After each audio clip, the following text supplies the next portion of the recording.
বছর পর এবার প্রতিদ্বন্দ্বিতাপূর্ণ রাষ্ট্রপতি পদে নির্বাচন হচ্ছে, কিভাবে মূল্যায়ন করবেন এবং গণতান্ত্রিক যাত্রায় এটি কিভাবে ভূমিকা রাখবে বলে মনে করেন?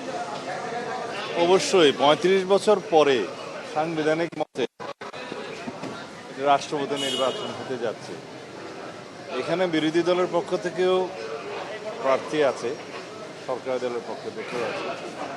মাঝে অনেকবার বিনা প্রতিদ্বন্দ্বিতা নির্বাচিত হয়েছে। গণতান্ত্রিক ধারায় প্রতিদ্বন্দ্বিতার মাধ্যমে নির্বাচন হওয়াটা উচিত এবং এই মুহূর্তটি সারা দেশের মানুষ প্রত্যক্ষ করবে, সরাসরি সম্প্রচার করা হবে।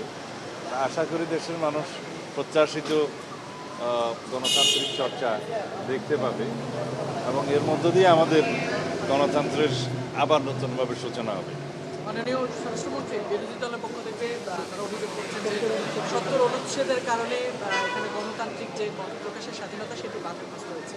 আপনার এই জায়গায় আপনাদের আমরা সংবিধান সংশোধন সংক্রান্ত যে কমিটি গঠন করেছি, সংসদীয় কমিটি, সেই কমিটিতে বিরোধী দলীয় সদস্যরা এখনো যোগদান করেননি। ভবিষ্যতে যে সংবিধানের সংশোধনী আসবে, ৭০ ধারাতেও পরিবর্তন আসবে, সেটা জুলাই জাতীয় সনদে রাজনৈতিক সমঝোতা হয়েছে। এখানে 4টি বিষয়ে উল্লেখিত আছে, তার মধ্যে 2টি বিষয়ে সব দল মোটামুটি একমত। একটা হচ্ছে অর্থ বিল, আর একটা হচ্ছে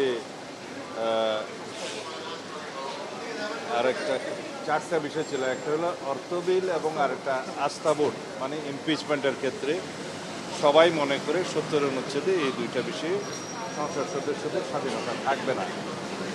অন্য 2টা বিষয় সংবিধান সংশোধনী সংক্রান্ত বিলে এবং যদি কোনো সময় যুদ্ধ পরিস্থিতি হয় সেই সময় এই 2টার সময়ে দলের বাইরে ভোট দিতে পারবে কি পারবে না, এই বিষয়ে বিএনপির পক্ষ থেকে আমাদের নোট অফ ডিসেন্ট আছে যে এই 2টা বিষয়েও সংসদ সদস্যরা দলের মতামত অনুসারে ভোট দেবেন। আরেকটি বড় বিরোধী দল তখন সংবিধান সংশোধনের ক্ষেত্রে দ্বিমত পোষণ করেননি। আর যুদ্ধ পরিস্থিতির ক্ষেত্রে এটা স্বাভাবিকভাবে দেশের স্বার্থে, সেটা জাতীয় স্বার্থেই এটা বিবেচনা করে আমরা মনে করেছি যে এই বিষয়েও দলের সদস্যরা দলের বাইরে ভোট দেওয়া ঠিক নয়। তো এইভাবে আমরা জুলাই জাতীয় সনদে যেভাবে এগ্রিড হয়েছি, ওইভাবে যদি ৭০ অনুচ্ছেদ সংশোধিত হয়ে যায় এবং তার পরবর্তীতে যখন রাষ্ট্রপতি নির্বাচন হবে তখন সেই ৭০ অনুচ্ছেদ অনুসারে হবে।